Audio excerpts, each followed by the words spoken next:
Hi guys, wings അക്കാദമിയുടെ പുതിയൊരു വീഡിയോയിലേക്ക് എല്ലാവർക്കും സ്വാഗതം.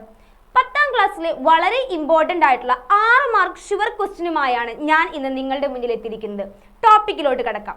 Sources of non tax revenue, നികുതിയേതര വരുമാന സ്രോതസ്സുകൾ ഏതെല്ലാം? കുറച്ചധികം പോയിന്റ്സ് പഠിക്കാനുണ്ട്, പക്ഷെ വളരെയധികം നിസാരമായി നമുക്ക് പഠിക്കാൻ പറ്റിയ ഒന്നാണ്. ഓക്കെ, നമുക്ക് നോക്കാം ഏതൊക്കെയാണ് ടോപ്പിക്സ് നോക്കാം. നോൺ ടാക്സ് റവന്യൂവിന്റെ സോഴ്സസ് ഏതൊക്കെയാണ്? സ്രോതസ്. ആദ്യം ആ പേരിലോട്ട് കിടക്കാം. ഒന്നാമത്തെ സോഴ്സ് ആണ് എന്ന് പറയുന്നത് ഫീസ് എന്ന് പറയുന്നേ. രണ്ടാമത്തെ പറയുന്നത് ഏതാണ്? ഫൈൻസ് ആൻഡ് പെനാലിറ്റീസ് ആണ്. മൂന്നാമത്തെ വന്നിട്ട് ഏതാണ്? ഗ്രാൻഡ് ആണ്. അത് കഴിഞ്ഞിട്ട് വന്നിട്ട് ഏതാണ്? ഇൻട്രസ്റ്റ്, പലിശയാണ്. അത് കഴിഞ്ഞിട്ട് പറയുന്നത് ഏതാണ്? പ്രോഫിറ്റ്, ലാഭമാണ്. അങ്ങനെ 5 നോൺ ടാക്സ് റവന്യൂവിന്റെ സോഴ്സസ് ആണ് നമുക്ക് പഠിക്കാനുള്ളത്. ഓക്കെ, സിമ്പിൾ ആയിട്ട് നമ്മൾ പഠിക്കും, ആരും ടെൻഷൻ ആവേണ്ട. ഈ ഒരു ഒറ്റ വീഡിയോയിൽ നിങ്ങൾ സിമ്പിൾ ആയിട്ട് പഠിക്കാൻ പോവുകയാണ്. ഓക്കെ, അപ്പോൾ ഏതൊക്കെയാണ് ഒന്നുകൂടി പറഞ്ഞ് ഏതൊക്കെയാണ്? ഫീസ് വരുന്നുണ്ട്, ഫൈൻസ് ആൻഡ് പെനാലിറ്റീസ് വരുന്നുണ്ട്, അതിനുശേഷം പറഞ്ഞ ഇതാണ് ഗ്രാൻഡ് വരുന്നുണ്ട്, അതിനുശേഷം വരുന്ന ഇതാണ് ഇൻട്രസ്റ്റ് വരുന്നുണ്ട്, പ്രോഫിറ്റ് വരുന്നുണ്ട്. ഈ 5 എണ്ണമാണ് നമുക്ക് പഠിക്കാനുള്ളത്. ഓരോന്നിൻ്റെയും ഡെഫിനിഷൻ നമുക്ക് പഠിക്കാം. ആദ്യത്തെ ടോപ്പിക്കാണ് ഇത് നമ്മൾ പറയുന്നത് ഫീസ് അല്ലെ. ഫീസ് എന്ന് പറഞ്ഞു കഴിഞ്ഞാൽ fees is the reward collected for the government service അല്ലെ. ഗവൺമെന്റ് സേവനങ്ങൾക്ക് നൽകുന്ന പ്രതിഫലമാണ്. ആ പ്രതിഫലം നൽകുന്ന തുകയെ വിളിക്കുന്ന പേരാണ് എന്ത് പറയുന്നത്? ഫീസ്. സിമ്പിൾ ആയിട്ടുള്ള ഒരു കാര്യമാണ്. ഗവൺമെന്റിന്റെ സർവീസ് ലഭിക്കുന്ന റിവാർഡ്, ഗവൺമെന്റ് നമുക്ക് നൽകുന്ന സേവനങ്ങൾക്ക് നൽകുന്ന പ്രതിഫലത്തിന്റെ ആ തുകയെ, നമ്മൾ കൊടുക്കുന്ന തുകയെ വിളിക്കുന്ന പേരാണ് എന്ത് പറയുന്നത്? ഫീസ് എന്ന് പറയുന്നത്.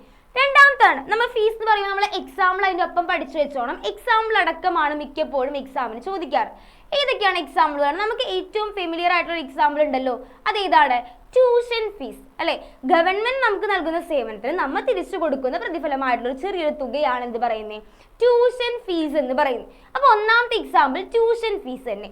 രണ്ടാമത്തെ എക്സാമ്പിൾ പഠിച്ചു വെക്കുക ഇതാണ് ലൈസൻസ് ഫീസ് പഠിക്കാം, രജിസ്ട്രേഷൻ കൊടുക്കേണ്ട ഫീസ്. ഇതെല്ലാം നമുക്ക് ഗവൺമെന്റ് തരുന്ന സേവനങ്ങൾക്ക് നമ്മൾ കൊടുക്കുന്ന പ്രതിഫലമാണ് എന്ന് പറയുന്നത്?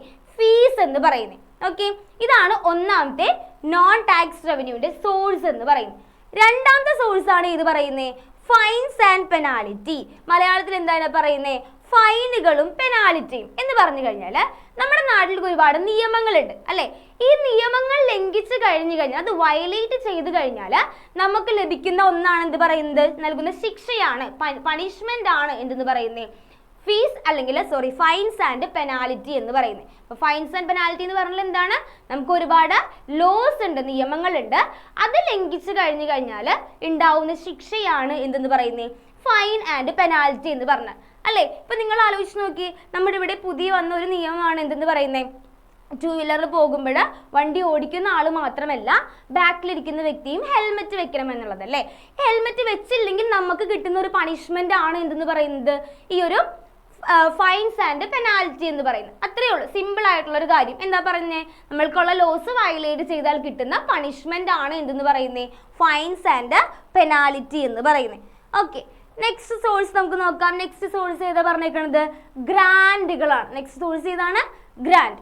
ഗ്രാൻഡ് എന്ന് പറഞ്ഞാൽ നിങ്ങൾ ആദ്യം നിങ്ങളുടെ മനസ്സിലേക്ക് ഓടിയെത്തേണ്ട ടേം എന്ന് പറഞ്ഞാൽ ഇതൊരു ഫിനാൻഷ്യൽ എയ്ഡ് ആണ്. എന്താണ്? സാമ്പത്തിക സഹായമാണ്. എന്തെങ്കിലും ഒരു കാര്യം ചെയ്യുന്നതിന് വേണ്ടിയിട്ട് ഗവൺമെന്റോ അല്ലെങ്കിൽ ഏതെങ്കിലും ഓർഗനൈസേഷനോ സാമ്പത്തികമായിട്ട് നമ്മളെ സഹായിക്കുന്നുണ്ടെങ്കിൽ അതിനെ വിളിക്കുന്ന പേരാണ് ഗ്രാൻഡ് എന്ന് പറയുന്നത്. അതായത് നമുക്ക് ഈ പൈസ കിട്ടിക്കഴിഞ്ഞാൽ നമ്മൾ തിരിച്ചടക്കേണ്ടതില്ല, നമ്മളെ സഹായിച്ചതാണ്. ഓക്കെ, അപ്പൊ എന്താണ് ഗ്രാൻഡ് എന്ന് പറയുമ്പോൾ ആദ്യം ഓർക്കേണ്ട ടേം എന്താണ്? അതൊരു ഫിനാൻഷ്യൽ എയ്ഡ് ആണ്, സാമ്പത്തിക സഹായമാണ്. ഏതെങ്കിലും ഗവൺമെന്റോ ഓർഗനൈസേഷനോ നൽകുന്ന സാമ്പത്തിക സഹായത്തെ വിളിക്കുന്ന പേരാണ് എന്തെന്ന് പറയുന്നത്? ഗ്രാൻഡുകൾ എന്ന് പറയുന്നത്. ഓക്കെ, അതിന് എക്സാമ്പിൾ അവർ പറഞ്ഞേക്കണേ എന്താണെന്ന് നോക്കിയേ. എന്താ പറഞ്ഞേക്കണേ? Grant are provided by central and state government to local self government. അതായത് നമ്മുടെ കേന്ദ്ര സംസ്ഥാന ഗവൺമെന്റുകളെല്ലാം എന്ത് ചെയ്യുന്നു എന്നാ പറയുന്നത്? നമ്മുടെ തദ്ദേശ സ്വയംഭരണ ഗവൺമെന്റിന്, അതായത് ലോക്കൽ സെൽഫ് ഗവൺമെന്റിന് എന്തെങ്കിലും കാര്യത്തിന് സാമ്പത്തിക സഹായം കൊടുക്കുകയാണ്. ആരാ കൊടുക്കണത്? മുകളിലുള്ള 2 ഗവൺമെന്റ് അടിയുള്ള ഗവൺമെന്റിന് സാമ്പത്തിക സഹായം കൊടുക്കുകയാണെങ്കിൽ അതിനെ നമുക്ക് എന്തെന്ന് പറയാം? ഗ്രാൻഡുകൾ എന്ന് പറയാം. അത് തിരിച്ചടക്കേണ്ട ആവശ്യമില്ല. ലോക്കൽ സെൽഫ് ഗവൺമെന്റ് അത് വേണമെങ്കിൽ തിരിച്ചടക്കേണ്ട ആവശ്യമില്ല. സാമ്പത്തികമായി സഹായിക്കുന്നതിന് വിളിക്കുന്ന പേരാണ് എന്ത് പറയുന്നത്? ഗ്രാൻറ്റുകൾ. കിട്ടിയല്ലോ. അപ്പൊ നമ്മൾ ഏതൊക്കെ പോയിന്റ്സ് പറഞ്ഞു? ആദ്യം പറഞ്ഞൊന്ന് ആലോചിച്ച് നോക്കി. ആദ്യം പറഞ്ഞത് എന്താ? ഫീസാണ്. രണ്ടാമത് പറഞ്ഞ നമ്മൾ എന്താണ്? ഫൈനുകളും പെനാൽറ്റികളുമാണ്. മൂന്നാമത് പറഞ്ഞ നമ്മൾ എന്താണ്? ഗ്രാൻഡ് ആണ്. അപ്പൊ 3 പോയിന്റ് നമ്മുടെ കയ്യിലുണ്ട്. അടുത്ത പോയിന്റിലോട്ട് പോവുകയാണ്. നെക്സ്റ്റ് പോയിന്റ് ആണ് എന്ന് പറയുന്നത് ഇൻട്രസ്റ്റ്. ഇൻട്രസ്റ്റ് നിങ്ങൾ എല്ലാവരും കേട്ടൊരു ടേം ആണ്. എന്താണ് ഇൻട്രസ്റ്റ് എന്ന് പറഞ്ഞാൽ? പലിശ എന്ന് മലയാളത്തിൽ പറയും അല്ലെ. ഇൻട്രസ്റ്റ് എന്ന് പറഞ്ഞാൽ എന്താണ്? പലിശ. എന്താണ് ഇവിടെ പറയുന്നതിന്റെ ഡെഫിനിഷൻ ആയിട്ട് പറഞ്ഞേക്കണം? എന്താണെന്ന് നോക്കി. Government receive interest for loans given to various enterprises agencies and countries എന്ന് പറഞ്ഞു കഴിഞ്ഞാൽ സർക്കാർ പല പല സംരംഭങ്ങൾക്കും ഏജൻസികൾക്കൊക്കെ എന്ത് കൊടുക്കുന്നുണ്ട്? ലോൺസ് കൊടുക്കുന്നുണ്ട്. ലോൺസ് എന്ന് പറഞ്ഞാൽ എന്താണ്? വായ്പകൾ കൊടുക്കുന്നുണ്ട്. വെറുതെ ആണോ ഈ വായ്പകൾ കൊടുക്കുന്നത്? അല്ല. ഗവൺമെന്റിന് ഇതിന് എന്ത് കിട്ടുന്നുണ്ടെന്നാ പറയണത്? പ്രതിഫലമായി കുറച്ച് എന്ത് കിട്ടുന്നു? പലിശ ലഭിക്കുന്നു. അതിന് കിട്ടുന്ന വായ്പകൾക്ക് കിട്ടുന്ന പ്രതിഫലമാണ് എന്തെന്ന് പറയണത്? പലിശ അല്ലെങ്കിൽ ഇൻട്രസ്റ്റ് എന്ന് പറയുന്നത്. അപ്പൊ ഇൻട്രസ്റ്റ് എന്ന് പറഞ്ഞാൽ എന്താണ് പറഞ്ഞത്? നമ്മൾ ഗവൺമെന്റ് കുറെ സ്ഥലങ്ങൾക്ക് എന്ത് കൊടുക്കുന്നുണ്ട്? ചില എന്റർപ്രൈസസിനോ അല്ലെങ്കിൽ ഏതെങ്കിലും ഏജൻസികൾക്കോ എന്ത് കൊടുക്കുന്നുണ്ടെന്നാ പറയണത്? വായ്പകൾ നൽകുന്നുണ്ട്. എന്താ കൊടുക്കുന്നത്? വായ്പകൾ, ലോൺസ് കൊടുക്കുന്നുണ്ട്. അതിന് നൽകുന്നതാണ് എന്തെന്ന് പറയുന്നത്? അല്ലെങ്കിൽ അതിന് തിരിച്ചു കൊടുക്കുന്നതാണ് നമ്മൾ എന്തെന്ന് പറയുന്നത്? പലിശ എന്ന് പറയുന്നത്. ഓക്കെ, സെറ്റ് അല്ലേ? നെക്സ്റ്റ് ടോപ്പിക് ആണ് നമ്മൾ പറയുന്നത്. ഏതാണ് ടോപ്പിക്കല്ല? അടുത്ത സോഴ്സ് ആണ് ഇതെന്ന് പറയുന്നത് ലാഭം അല്ലെങ്കിൽ പ്രോഫിറ്റ് എന്ന് പറയും. ഓക്കെ, ലാഭവും നിങ്ങൾ കേട്ടിട്ടുള്ള ഒരു പേരാണ്. എന്താണ് ലാഭം നോക്കി? സിമ്പിൾ ആയിട്ടുള്ള ഡെഫിനിഷൻ ആണ് കേട്ടോ. എന്താണ് ലാഭം നോക്കി? എന്താ പറയുന്നത്? It is the net income received from the government enterprises operated by the government എന്ന് പറഞ്ഞു കഴിഞ്ഞാൽ ഗവൺമെന്റ് തുടങ്ങിയ ഏതെങ്കിലും സംരംഭം അല്ലെങ്കിൽ ഏതെങ്കിലും സ്ഥാപനം, അതിൽ നിന്ന് ഗവൺമെന്റ് എന്ത് കിട്ടും? വരുമാനം കിട്ടും അല്ലെ. ഗവൺമെന്റ് തുടങ്ങിയ ഒരു സംഭവത്തിൽ നിന്ന് ഗവൺമെന്റ് എന്ത് കിട്ടുന്നുണ്ടായിരിക്കും? വരുമാനം കിട്ടുന്നുണ്ടായിരിക്കും, ഇൻകം കിട്ടുന്നുണ്ടായിരിക്കും അല്ലെ. ആ ഇൻകത്തെ വിളിക്കുന്ന പേരാണ് എന്ത് പറയുന്നത്?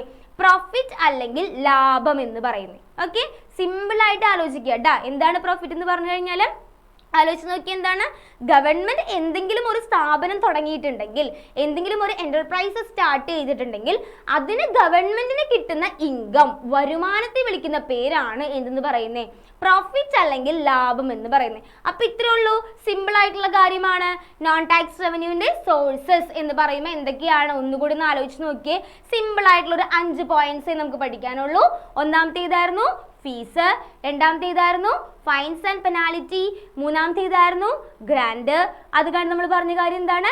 ഇൻട്രസ്റ്റ്, ലാസ്റ്റ് നമ്മൾ പറഞ്ഞ കാര്യം പ്രോഫിറ്റ്. ഇത്രയേ ഉള്ളൂ. അപ്പൊ എല്ലാവർക്കും ഈ ടോപ്പിക്ക് വളരെ എളുപ്പത്തിൽ മനസ്സിലായി എന്ന് വിചാരിക്കുന്നു.